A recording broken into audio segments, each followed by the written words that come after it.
जो लोग मेरे इस चैनल पर नए हैं या फिर मेरा ये वीडियो किसी और सोशल मीडिया प्लेटफॉर्म पर देख रहे हैं, वो मेरा YouTube channel political Tamasha with doctor Arshi को सब्सक्राइब करके वहां पे लगी बेल आइकॉन को जरूर दबा दें ताकि आपको हमारे आने वाले हर वीडियो की अपडेट्स मिलती रहे।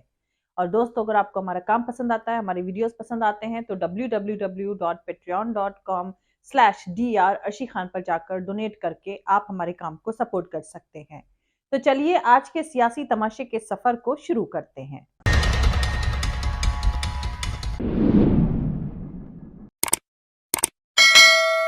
दोस्तों, दुनिया के 30 मीडिया इंस्टीट्यूशंस ने मिलकर 8 महीने में एक रिपोर्ट तैयार करी है और बेहद सनसनीखेज खुलासा किया है, जिसे ब्रिटेन के द गार्जियन ने छापा है। इस इन्वेस्टिगेशन के अंडर कवर ने 20 मुल्कों में चल रहे कैंपेन ट्रैक किए हैं, जिसमें भारत भी शामिल है। पेगासस सॉफ्टवेयर के जरिए अपने ओपोनेंट्स को निपटाने वाले खुलासे के बाद ये दूसरा बड़ा खुलासा है, जिसे पता चलता है कि सत्ता के लिए ऐसे टूल्स या जरिए का सहारा लिया जा रहा है जो दुश्मनों के खिलाफ इस्तेमाल करे जाते हैं। पहले पेगासस से जासूसी और अब ये फेक न्यूज का कारोबार भारत की सोवरेनिटी को इजरायली एजेंसियों के हाथ गिरवी कौन रख रहा है, ये आप सब जानते ही हैं। दोस्तों, इजराइल की एक खुफिया फर्म ने भारत समेत 33 मुल्कों का इलेक्शन इन्फ्लुएंस किया है। ये फर्म भारत समेत कई मुल्कों में फेक सोशल मीडिया कैंपेन चलाती है। इतनी बड़ी खबर पर इंडियन मीडिया में सन्नाटा छाया हुआ है। दरअसल हमारे यहां जर्नलिस्ट की पोशाक में ज्यादातर दलाल पाए जाते हैं। दोस्तों, टीम जॉर्ज नाम की ये फर्म एम्स यानी एडवांस्ड इंपैक्ट मीडिया सॉल्यूशन नाम का सॉफ्टवेयर इस्तेमाल करके सोशल मीडिया और दूसरे सोर्सेस से अफवाह, झूठ, नफरत और घटिया एजेंडे चलाती है। इसके पास हजारों की तादाद में सोशल मीडिया अकाउंट्स हैं। इनके जरिए ये हैकिंग, फैक्ट्स की हेरफेर और फर्जी खबरों का सहारा लेकर ओपोनेंट्स की इमेज खराब करने, लोगों की राय बदलने और चुनाव को इफेक्ट करने का काम करती है। भारत में इसकी सर्विस कौन सा सियासी दल ले रहा है, इसका जवाब आप सब तो जानते ही हैं। आप सबको पता है कि इस नए भारत में एक खास सियासी दल लाखों के तादाद में फर्जी सोशल मीडिया अकाउंट्स चलवाते हैं। नेता की पोशाक में देश का दुश्मन भारत के खिलाफ दूसरे मुल्कों के साथ मिलकर साजिश कर रहा है और इस देश को झूठ के दलदल में धकेल रहा है। जरा सोचिए, इजरायली फर्म को भारत में झूठ की फैक्ट्री चलाने की इजाजत किसने दी होगी? टीम जॉर्ज नाम की इस फर्म को भारत में काम करने के लिए किसने हायर किया है? कौन है वो शख्स जो भारत को झूठ की दुकान बनाना चाहता है? शायद मुझे बताने की जरूरत नहीं है, सारे जवाब आपको मालूम ही है। आप सबको मालूम है कि भारत में फेक न्यूज की फैक्ट्री कौन चलाता है। वैसे दोस्तों, आप लोग को याद ही होगा कि 2019 के चुनाव में नमो टीवी अचानक से वजूद में आ गया था। पिछले लोकसभा चुनाव के दौरान 31 मार्च को यह चैनल सभी बड़े डीटीएच प्लेटफॉर्म और केबल ऑपरेटरों के जरिए पूरे मुल्क में अचानक से ब्रॉडकास्ट होने लगा था और वोटिंग खत्म होते ही गायब हो गया। ना तो इसका कोई रजिस्ट्रेशन था और ना ही कोई इसका मालिक। हाँ, पहले दिन बीजेपी ने सोशल मीडिया पर इसकी खूब पब्लिसिटी जरूर करी थी। इसका नेटवर्क बीजेपी के सेंट्रल ऑफिस के नाम पर रजिस्टर नमो ऐप पर भी था। खैर, कुल मिलाकर मेन बात यह है कि चुनाव जीतने के लिए हर तरह के हथकंडे अपनाए जाते हैं, जिसका इस्तेमाल 2014 के बाद से भारत में बहुत बड़े पैमाने पर हो रहा है। दोस्तों, हार्वर्ड के साइकोलॉजिस्ट हैं डैनियल गिलबर्ट। उन्होंने लिखा है, लोगों में अक्सर किसी बात पर फौरन यकीन करने की टेंडेंसी पाई जाती है। साथ ही उनके लिए किसी चीज को शक के नजरिए से देखना भी मुश्किल होता है। हकीकत में यकीन करना इतना आसान है और इससे एस्केप करना काफी मुश्किल है कि लोग उसे तर्कों पर कसने के बजाय खुद ही चीजें एक्सेप्ट कर लेते हैं। साइकोलॉजिस्ट डैनियल गिलबर्ट और उनके सहयोगियों ने एक्सपेरिमेंट्स के जरिए यह साबित किया है कि लोग अक्सर उन चीजों को पहली नजर में सही मान लेते हैं जो वो पढ़ते और सुनते हैं। अब मौजूदा दौर में सोशल मीडिया ही लोगों के फर्स्ट इंफॉर्मेशन का सोर्स बना हुआ है।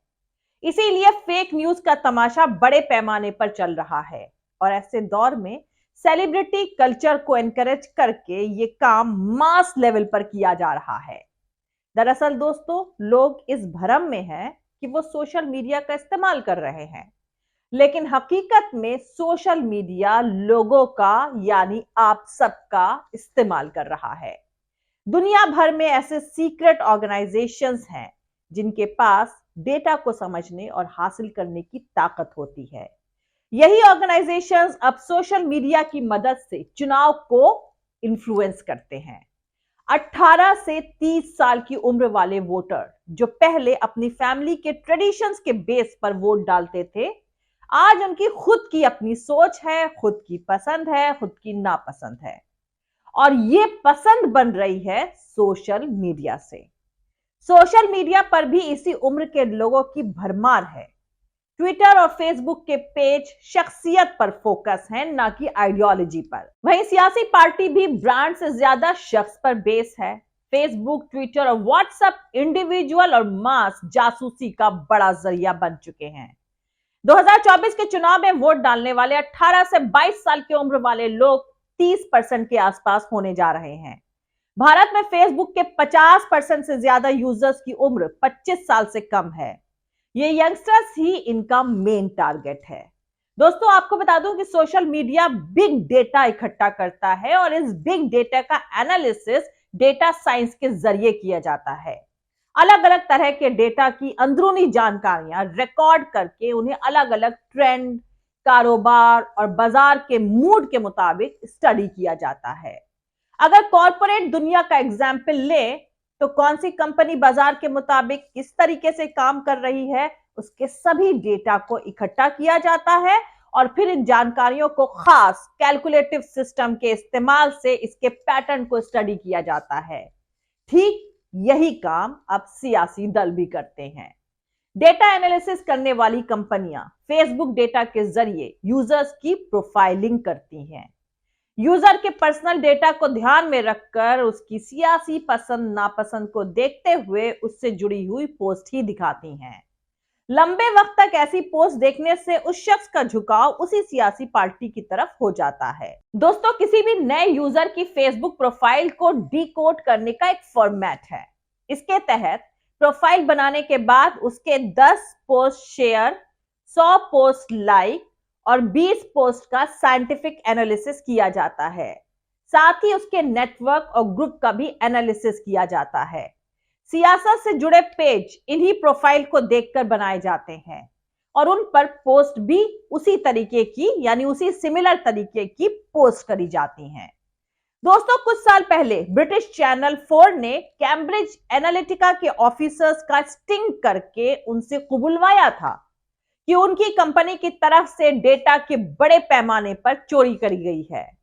ये कंपनी दुनिया भर के सियासी दलों के लिए चुनाव के दौरान सोशल मीडिया कैंपेन चलाती है। अपने उम्मीदवार को जिताने के लिए ये firm honey trap, fake news जैसे गलत हथकंडे भी अपनाती है। ऐसे ही एनालिसिस से कैम्ब्रिज एनालिटिका और टीम जॉर्ज जैसे ग्रुप्स अपना रिकमेंडेशन सियासी दलों को करते हैं। खैर, अब द गार्जियन के खुलासे पर इंडियन मीडिया में चारों तरफ अजीब सा सन्नाटा पसरा हुआ है। गार्जियन में छपी रिपोर्ट के मुताबिक इजराइल के कॉन्ट्रैक्टर्स की एक टीम ने दुनिया में 30 से ज्यादा चुनाव में हेरफेर करी है। ऐसा उन्होंने हैकिंग, सोशल मीडिया के जरिए प्रोपेगेंडा और इलेक्शन प्रोसेस में रुकावट डालकर किया है।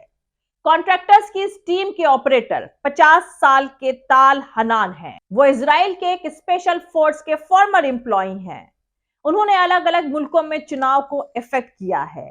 हनान की unit code name team George के तहत काम करती है। International consortium of journalist ICJ ने इस पूरे मामले का खुलासा किया है। टीम जॉर्ज की मेन सर्विसेज में से एक sophisticated software package advanced impact media solutions यानी एम्स है। यह Twitter, LinkedIn, Facebook, Telegram, Gmail, Instagram और यूट्यूब पर हजारों फर्जी सोशल मीडिया प्रोफाइल की लार्ज आर्मी को कंट्रोल करता है। पहले कैम्ब्रिज एनालिटिका, फिर पेगासस और अब इस टीम जॉर्ज के खुलासे के बाद यह साबित हो चुका है कि भारत में सोशल मीडिया का असली इस्तेमाल कौन सा देशभक्त सियासी दल कर रहा है।